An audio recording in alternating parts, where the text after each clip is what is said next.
Australian pace bowler Mitchell স্টার্কের বলে ভারতীয় অলরাউন্ডার প্লেয়ার নীতিশ কুমার রেড্ডি যখন আঘাত পান তখন নীতিশ কুমার রেড্ডি তাকে চ্যালেঞ্জ ছুড়ে দিয়েছিলেন, ভাই মেরা ভি টাইম আয়েগা, হাম ভি দেখ লেঙ্গে। নীতিশ কুমার রেড্ডি যখন ব্যাট করছিলেন সেই সময় নীতিশ কুমার রেড্ডি ব্যক্তিগত রানে ছিলেন 42 রান। আর সেই সময় Australian pace bowler Mitchell Starc যিনি বাউন্সার মারে, আর সেই বাউন্সার বলটি একদম সরাসরি নীতিশ কুমার রেড্ডির হেলমেটে গিয়ে লাগে। হয়তো নীতিশ কুমার রেড্ডি সেখানে প্রাণ হারাতে পারত, কিন্তু যেহেতু তার হেলমেটটা পরা ছিল তাই সেক্ষেত্রে নীতিশ কুমার রেড্ডি বেঁচে গিয়েছিল। আর তখনই নীতিশ কুমার রেড্ডি মিচেল স্টার্কের দেখে একটা মুচকি হাসি হেসে তিনি বলেছিলেন, ভাই মেরা ভি টাইম আয়েগা, হাম ভি দেখ লেঙ্গে তেরেকো। অস্ট্রেলিয়ার বিরুদ্ধে সেকেন্ড টেস্ট ম্যাচে সেকেন্ড ইনিংসে ভারতীয় ব্যাটসম্যানরা আবারও ধরাশায়ী হলেন। অর্থাৎ অস্ট্রেলিয়ার অ্যালেক্স কেরি তার হাতে 4টি ক্যাচ দিয়ে প্যাভিলিয়নে ফিরলেন ভারতীয় সব থেকে নির্ভরযোগ্য ব্যাটসম্যানেরা। প্রথমে KL রাহুল এবং সেকেন্ড যশস্বী জয়সওয়াল, থার্ড বিরাট কোহলি এবং ফোর্থ রবিচন্দ্রন অশ্বিন। এই 4টি ব্যাটসম্যান অস্ট্রেলিয়ান ক্রিকেটার অ্যালেক্স ক্যারির হাতে তারা ক্যাচ দিয়ে প্যাভিলিয়নে ফিরে গেলেন। আর তার সুবাদে ভারতীয় ব্যাটিং অর্ডার একেবারে তজনজ হয়ে গেল। সেকেন্ড ইনিংসেও ঘুরে দাঁড়াতে পারল না অস্ট্রেলিয়ার বিরুদ্ধে ভারতীয় টিম। যাই হোক, ভারতীয় ক্রিকেটাররা অন্ততপক্ষে বলতে পারবে যে আমরা অস্ট্রেলিয়ার বিরুদ্ধে সেকেন্ড ইনিংসে ম্যাচ ট্রায়াল করার পরেও 19 রান আমরা লিড দিতে পেরেছি অস্ট্রেলিয়াকে, যেটা তারা নিউজিল্যান্ডের বিরুদ্ধে করতে পারছিল না। অর্থাৎ নিউজিল্যান্ডের বিরুদ্ধে ফার্স্ট ইনিংসের পর সেকেন্ড ইনিংসে তারা লিড তো দূরের কথা, তাদের দেওয়া লিডকে তারা ট্রায়াল করতে পারেনি। যার ফলে হয়তো তারা বলতেই পারে, অর্থাৎ ভারতীয় ক্রিকেটাররা বলতেই পারে যে আমরা অন্ততপক্ষে নিউজিল্যান্ডের থেকে অস্ট্রেলিয়া সফরে অনেক ভালো পারফর্ম দেখিয়েছি। ধন্যবাদ ভারতীয় টিম তোমাদেরকে। ভারতীয় প্লেয়াররা ক্রিজের মধ্যে টোটাল প্লেয়ার 1 ঘন্টা দাঁড়াতে পারছে না।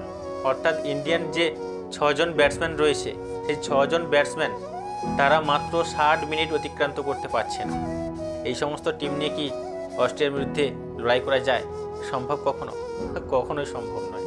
তাও আবার মোহাম্মদ শামিকে ছাড়া। মোহাম্মদ শামি এখনও পর্যন্ত তিনি ফিটনেস রয়েছে, অথচ সেই মোহাম্মদ শামিকে অস্ট্রেলিয়ার মতন একটা দেশের বিরুদ্ধে তাকে টেস্ট খেলাচ্ছেন না। এর রহস্য কি আমরা কোনো খুঁজে পাচ্ছি না। এখনও সময় আছে, ভারতীয় ক্যাপ্টেন রোহিত শর্মার এখনও সময় আছে।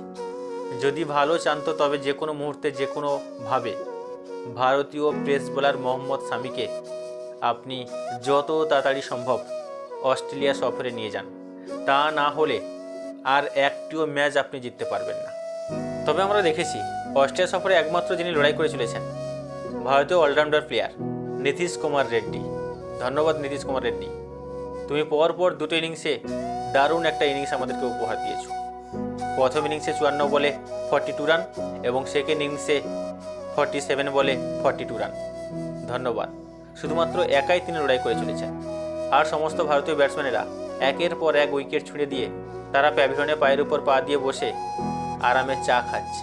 ভারতীয় অলরাউন্ডার প্লেয়ার নীতিশ কুমার রেড্ডি, যার অস্ট্রেলিয়ার সফরে তার সবেমাত্র অভিষেক হয়েছে, আর পরপর 2টি ম্যাচে তিনি দারুণ পারফরমেন্স দেখিয়েছেন। অস্ট্রেলিয়ার বিরুদ্ধে প্রথম টেস্ট ম্যাচে তিনি সুন্দর একটি ম্যাচ আমাদেরকে উপহার দিয়েছিলেন, এবং দ্বিতীয় টেস্ট ম্যাচে পরপর 2টি ইনিংসে অর্থাৎ ফার্স্ট ইনিংসেও তিনি 42 রান করলেন মাত্র 54 বলে, এবং সেকেন্ড ইনিংসে তাও আবার 42 রান করলেন মাত্র 47 বলে। অথচ এই নীতিশ কুমার রেড্ডি অস্ট্রেলিয়ার বিরুদ্ধে সেকেন্ড টেস্ট ম্যাচের ফার্স্ট ইনিংসে তিনি মিচেল স্টার্কের বলে ইনজুরি হয়ে গিয়েছিলেন, আর সেখান থেকে আবার ঘুরে তিনি ফিল্ডিং করলেন, এবং সেই সুবাদে আবার সেকেন্ড টেস্ট ম্যাচের সেকেন্ড ইনিংসে তিনি আবারও ভারতকে ট্রায়ালের হাত থেকে বাঁচালেন। অর্থাৎ নীতিশ কুমার রেড্ডির জন্য ভারতীয়রা অস্ট্রেলিয়াকে 19 রান টার্গেট দিল, মাত্র 19 রান। যদিও ভারতের কাছে এই রানটা অনেক। এই ভারতীয় অলরাউন্ডার প্লেয়ার নীতিশ কুমার রেড্ডি, যিনি অস্ট্রেলিয়ার বিরুদ্ধে সেকেন্ড টেস্ট ম্যাচের ফার্স্ট ইনিংসে তিনি দুরন্ত একটা ইনজুরির মধ্যে গিয়েছিলেন। হয়তো যদি তিনি মাথায় হেলমেট না পরে থাকতেন তার প্রাণ সংশয়ও ঘটতে পারত। কারণ যখন মিচেল স্টার্ক 54তম ওভার করতে আসে আর সেই 54তম ওভারের 5th বলে তিনি ইনজুরি হয়েছিলেন, কিন্তু নীতিশ কুমার রেড্ডি সেই ওভার বাউন্ডারি মারতে গিয়ে বলটা ফলস হয়ে সরাসরি হেলমেটের উপর লাগে, অর্থাৎ মাথায় লাগে। আর সেই সময় নীতিশ কুমার রেড্ডি যদি হেলমেট না পরে থাকতেন তাহলে হয়তো নীতিশ কুমার রেড্ডি কিন্তু মারা যেত। আর সেখান থেকে এতটা চোট পাওয়ার পরেও নিজের দুঃসাহসিকতা দেখিয়েছে অস্ট্রেলিয়ান সফরে একমাত্র ভারতীয় player Nitish Kumar Reddy. Australian pace bowler Mitchell স্টার্কের বলে ভারতীয় অলরাউন্ডার প্লেয়ার নীতিশ কুমার রেড্ডি যখন আঘাত পান তখন নীতিশ কুমার রেড্ডি তাকে চ্যালেঞ্জ ছুড়ে দিয়েছিলেন, অর্থাৎ মিচেল স্টার্ককে চ্যালেঞ্জ ছুড়ে দিয়েছিলেন, ভাই মেরা ভি টাইম আয়েগা হাম ভি দেখ লেঙ্গে। অর্থাৎ অস্ট্রেলিয়ান পেস বোলার যখন সেকেন্ড টেস্ট ম্যাচের ফার্স্ট ইনিংসে নীতিশ কুমার রেড্ডি যখন ব্যাট করছিলেন, সেই সময় নীতিশ কুমার রেড্ডি ব্যক্তিগত রানে ছিলেন 42 রান। আর সেই সময় Australian pace bowler Mitchell Starc যিনি বাউন্সার মারে, আর সেই বাউন্সার বলটি একদম সরাসরি নীতিশ কুমার রেড্ডির হেলমেটে গিয়ে লাগে। হয়তো নীতিশ কুমার রেড্ডি সেখানে প্রাণ হারাতে পারত, কিন্তু যেহেতু তার হেলমেটটা পরা ছিল তাই সেক্ষেত্রে নীতিশ কুমার রেড্ডি বেঁচে গিয়েছিল। আর তখনই নীতিশ কুমার রেড্ডি মিচেল স্টার্কের দেখে একটা মুচকি হাসি হেসে তিনি বলেছিলেন, ভাই মেরা ভি টাইম আয়েগা হাম ভি দেখ লেঙ্গে তেরেকো। অস্ট্রেলিয়ার বিরুদ্ধে যখন ইন্ডিয়ার টেস্ট ম্যাচ হয় তখন এই ম্যাচগুলো কিন্তু একটা রোমহর্ষক কিংবা রোমাঞ্চকর পরিস্থিতি সৃষ্টি করে। বিশেষ করে ভারতীয়দের সঙ্গে অস্ট্রেলিয়ান যখন ক্রিকেটারদের টেস্ট ম্যাচ হয় না, তখন এই ম্যাচগুলো একটা আলাদা লেভেলের পর্যায়ে চলে যায়। বিশেষ করে স্লেজিংটা আলাদা মাত্রা এনে দেয় এই ম্যাচগুলোকে। অস্ট্রেলিয়া সফরে পরপর দুটি ম্যাচে, অর্থাৎ প্রথম টেস্ট ম্যাচ এবং সেকেন্ড টেস্ট ম্যাচে ভারতীয় অলরাউন্ডার ক্রিকেটার নীতিশ কুমার রেড্ডি তিনি দুরন্ত পারফরমেন্স দেখিয়েছেন। এমনকি প্রথম টেস্ট ম্যাচে তিনি নিজের হাফ সেঞ্চুরিয়ানটা করে ফেলেছিলেন এবং সেই সুবাদে তাকে দ্বিতীয় টেস্ট ম্যাচে জায়গা করে দেওয়া হয়েছিল এই নীতিশ কুমার রেড্ডিকে। কিন্তু সেই নীতিশ কুমার রেড্ডি দ্বিতীয় টেস্ট ম্যাচে অস্ট্রেলিয়ার বিরুদ্ধে ফার্স্ট ইনিংসে এবং সেকেন্ড ইনিংসে পরপর একই জোড়া রান করলেন। অর্থাৎ প্রথম ইনিংসে তিনি 42 রান করলেন, যদিও মিচেল স্টার্ক তাকে অনেকটাই বড় বিপদের মুখে ফেলে দিয়েছিল, তা সত্ত্বেও তিনি সেখান থেকে 42 রান করেছিলেন। এবং সেকেন্ড ইনিংসে যখন ভারতীয় ব্যাটিং অর্ডার একের পর এক ধরাশায়ী, তখন ভারতীয় অলরাউন্ডার ক্রিকেটার নীতিশ কুমার রেড্ডি তিনিও 47 বলে আবারও 42 রান করলেন। ধন্যবাদ নীতিশ কুমার রেড্ডি তোমাকে। সেকেন্ড টেস্ট ম্যাচ হারার পেছনে ভারতীয় ব্যাটসম্যানদের পুরোপুরি দায়িত্বভার নিতে হবে, কারণ একের পর এক ভারতীয় ব্যাটসম্যান তারা অস্ট্রেলিয়া সফরে পুরোপুরিভাবে ধরাশায়ী হচ্ছে।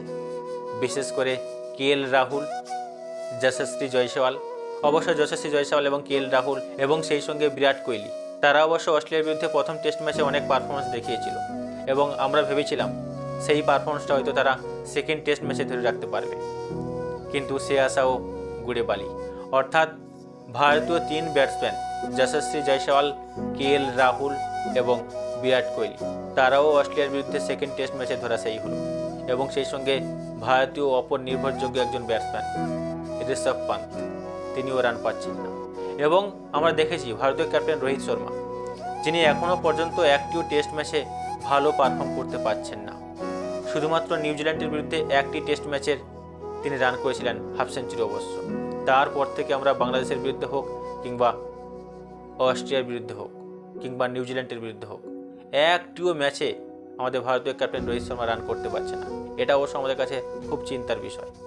তবে অস্ট্রেলিয়া সফরে অস্ট্রেলিয়ার বিরুদ্ধে সিরিজ জিততে হলে তবে আমাদের ভারতীয় পেস বোলার মোহাম্মদ শামিকে কিন্তু অবশ্যই প্রয়োজন। মোহাম্মদ শামিকে যদি তারা দলে ফেরাতে না পারে তবে কিন্তু পরপর প্রত্যেকটি টেস্ট ম্যাচ কিন্তু ইন্ডিয়াকে হারতে হবে অস্ট্রেলিয়ার কাছে, যেমনটাই দেশের মাটিতে নিউজিল্যান্ডের কাছে তারা হেরেছিল। প্রত্যেকটি টেস্ট ম্যাচ কিন্তু ভারতীয়দেরকে হারতে হবে। যদি মোহাম্মদ শামিকে তারা এখনও পর্যন্ত দেশের জার্সিতে দেশের হয়ে না খেলান, তাহলে কিন্তু ভারতীয়দের সামনে প্রবল বিপদ আসতে চলেছে।